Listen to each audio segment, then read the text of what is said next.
जब पहले रहला तब करत रहला, लिया के खियावत रहला। आज का हो गई कि हमरा के देखत कहतिया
एक शरीर छूटल तो दूसरा शरीर हाजिर है।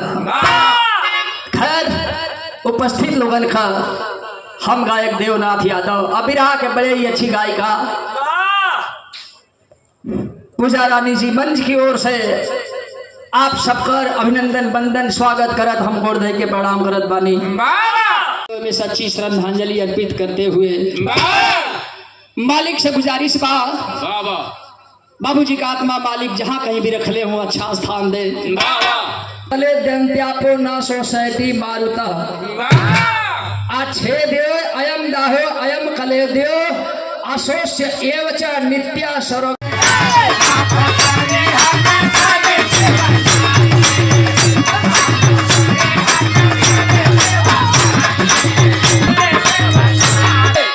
बाबूजी हाल कम पहले हमें पावन पवित्र धरती के प्रणाम करत बानी। ब्रह्म भोज के पावन मेला पर जैसन कि हमारे मलकार महोदय हमारे भैया आदरणीय आप ओम प्रकाश यादव राम आश्रय यादव आपके बाबूजी बगिया के छोड़ के चल गईलन। आदरणीय बाबू स्वर्गीय रामधनी यादव बाबूजी का आज तेरे ही बा। यह कार्यक्रम में उपस्थित गांव क्षेत्र जिला के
आजीवन के नैया के सतगुरु आप ही देवनहार।